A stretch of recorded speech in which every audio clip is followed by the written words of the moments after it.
All supplement business owners that I know are obsessed with scaling the business. It's talked about in inner circles, masterminds, and conferences all the time. But how do you do it? What key pieces do you need to have in place before you can actually scale successfully? And what does it actually mean to scale? Many of our supplement clients have scaled at breakneck speeds, often because of optimization that we've helped them with.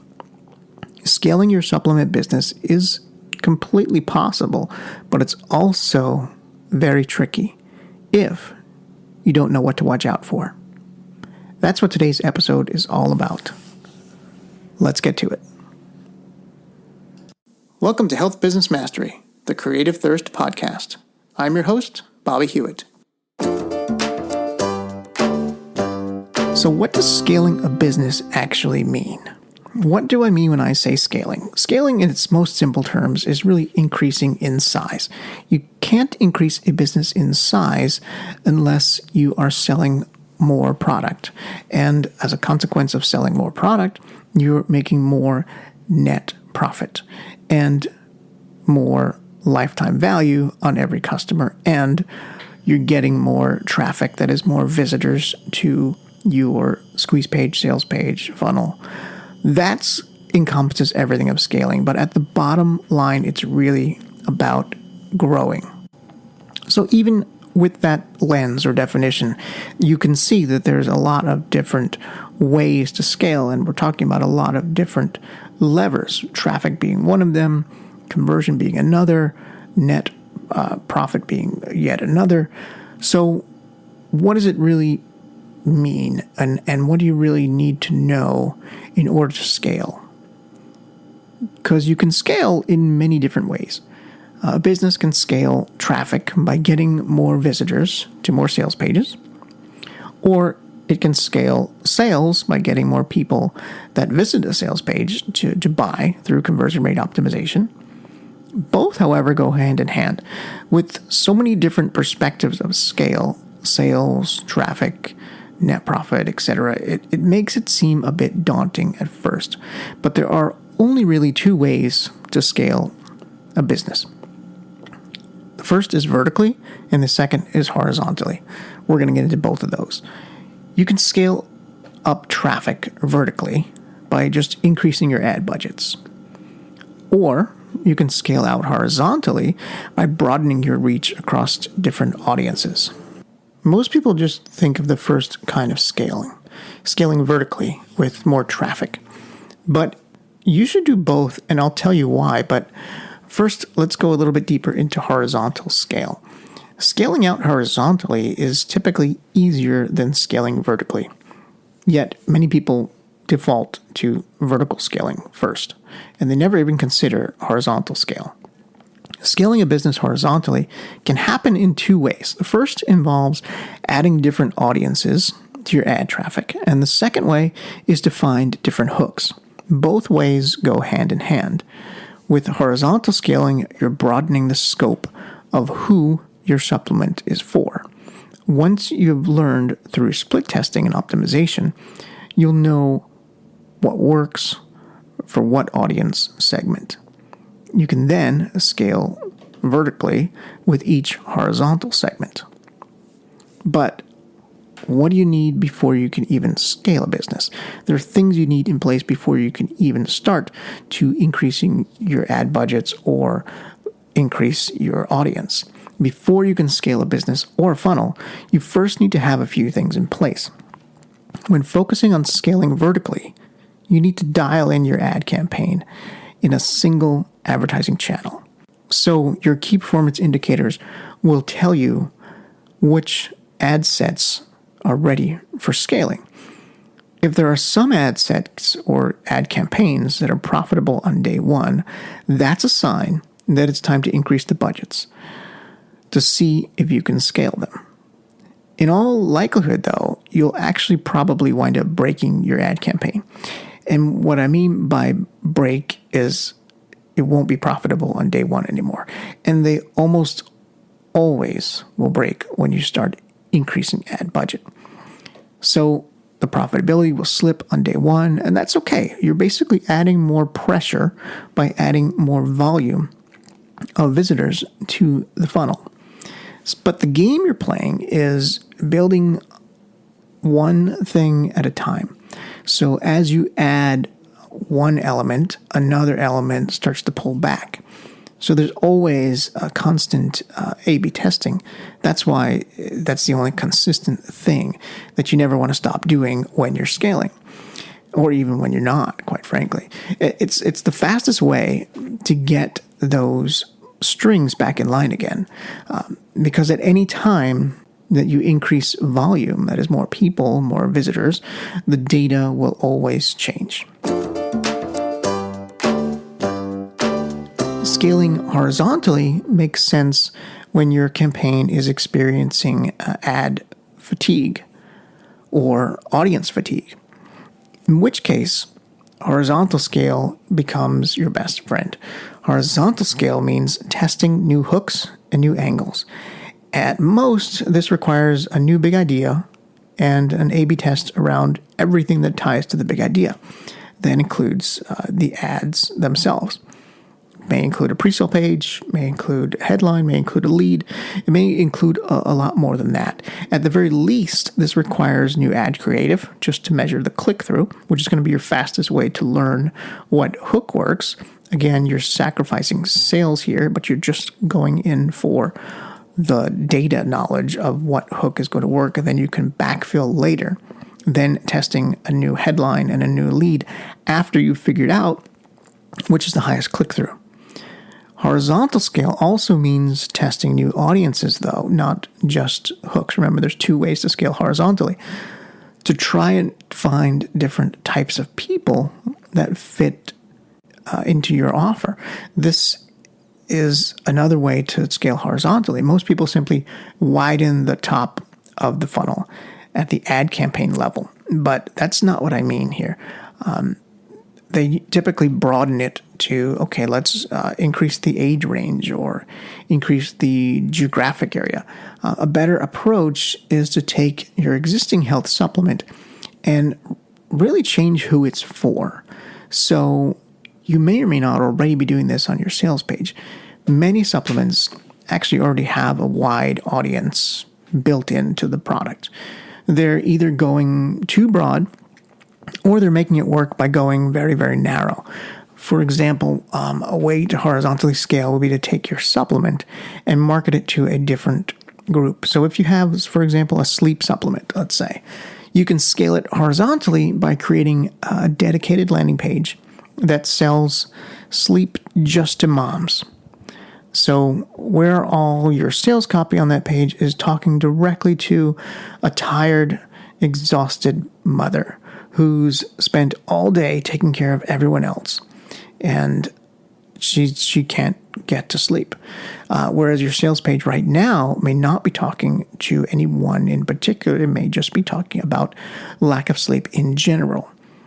So a new mom ad set would be another audience to scale horizontally. And horizontal scale can also come in the form of testing different types of ad creative. For example, taking your ad creative and creating different formats for it. Like basically, if you have only images, scaling horizontally with videos.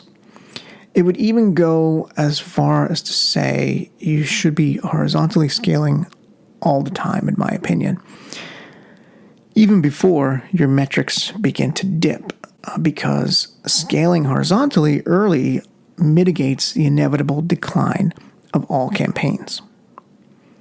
Now, there are some scaling mistakes that you can easily fall into, and I want to cover some of those here. The one thing that no one tells you when scaling is to look out for these pitfalls. There's no other way to scale because it's not a linear path. Scaling is a constant push and pull along the way for more sales. So when you scale, you will always have kind of a dip. You'll always kind of take one step back to get two steps forward. that is because when you scale traffic, you pull in more people, and they don't always behave the same way. So you start to see dips in conversions. That's why consistent A/B testing is important on that aspect. But if that was the only pushback against your pull, you'd actually be very lucky. Common advice is to wait on increasing your ad budget until your conversions get to about 300. So that is 300 sales, that is, on a single ad campaign or ad set.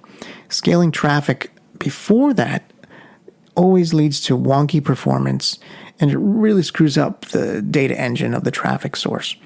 To get more people to your landing page, you definitely need to increase your ad budget. But if you do that too fast, your ad campaign could go back into learning phase, and that will result in a performance hit. The best way to scale budget is actually slowly. I recommend increasing no more than 25% each day. Now, there are also some horizontal scaling mistakes that I want to cover. One way to avoid just turning up the faucet is to scale your ad campaigns horizontally. Horizontal scale, again, remember, means adding different audiences as one way, and that's the one way we'll look at here. Adding them as new campaigns is actually the best approach. But with more audiences, you'll have more to manage. So you got to be sure not to overextend your management capability. And this is not an issue if you have an ad manager or an agency handling that for you. If you're doing this solo, then you have a certain limit of management capacity. And there's only so much you'll be able to keep an eye on at once. And when you're scaling, you want to look at the data day by day. Most people lean towards automation to help solve this problem, but you have to be careful not to optimize too early with automated rules, even though many ad platforms are pushing you to do this. You don't want to add too much complexity because when you do, you don't know what's working once things break. Not knowing what's working limits your ability to scale. Another scaling mistake that most people overlook is outside of the ad platform. They typically just look at adding more dollars, but there is an area that is on the logistics side and the inventory side, which many people never even consider. Aligning your fulfillment and supply chain with the expected demand early on will save you from crashing and burning once you do scale. It's not really a good problem to have when you're scaling if you run out of inventory, because as you're ramping up spend and as you're A/B testing landing pages, if your ad campaigns suddenly come to a halt because you have no product to sell, then you can't get any traction. You don't want to be forced to put the brakes on any ad because you can't fulfill orders. All the ad algorithms learning then goes away once you put the stop on it. And the worst thing that can happen is to stop a campaign while you're trying to scale it, because you basically have to start all over again. The campaign loses all of that data and all of those learnings, and you can never recreate it. So those are some of the pitfalls that you should definitely watch out for. Let's talk about what scaling tactics you should implement to scale properly. If you have a funnel that's working, one quick thing you can do is to just simply duplicate your ad sets. That is, duplicate the ones that are working. So by duplicating the good ad sets, you're telling the ad algorithm that it's doing a good job. And it doesn't matter if you're doing Facebook or Google or whatever. The ad algorithm is basically, you're feeding information to the ad algorithm that says, look, this is working. Keep looking at these types of audiences so we can find more profitable ad pockets. On the traffic side, duplicating the ad set is a good idea, along with doubling down budget at the same time. Many of our supplement clients are spending 5 or 6 figures a day on ad spend. That's right, every day. And when they're in hyper-growth mode, that's the way to do it. The second quick scaling tactic is to use alternative bidding. So shaking up your bidding strategy sometimes forces the algorithm to find another profit center. One quick way to do this is simply to double your ad budget over a couple of days. Don't let the ad algorithm get comfortable, and don't be afraid to break what's working to find that next level to scale to. If you don't push, then you'll never go beyond your limits. And I know this goes in the face of what I said earlier of scaling at 25% a day. This is basically scaling 100% and doubling your ad budget in a day. There's no real science exactly to it. It's more of an art than a science is what I mean. And sometimes you have to break the rules. Sometimes scaling at 25% a day is good, especially at first if you've never scaled a campaign before or a funnel before, and if you just have early signs of it. But if you have a little more experience under your belt, don't be afraid to double those budgets overnight. So this advice and this entire episode about scaling is really not for the supplement startup. Breaking your ad campaigns, navigating through ad creative fatigue and audience fatigue, all of these will happen as you scale, and these are all high-level advanced topics. There's no way to scale without some damage along the way. You have to be able to kind of bear the downside to get to the promised land on the other end. Even with a conservative approach of just increasing your ad budget by 25% every day or so, you'll have some dips. That's just the nature of scaling. But if you can get through the dip and optimize along the way, you can scale to more buyers and bigger profits. We need you to scale. The world needs you to scale. We need more health supplement entrepreneurs like you who are empowering people to choose and to become healthier and live a better life. Good luck. Creative Thirst is a direct response digital agency focusing on conversion rate optimization and A/B testing. We work with dietary supplement companies who are struggling to maximize the profitability of their funnels so they can scale. Through the last 7 years in the online health space, we've optimized many dietary supplement businesses. And in that time, we've uncovered the 3 critical funnels for success.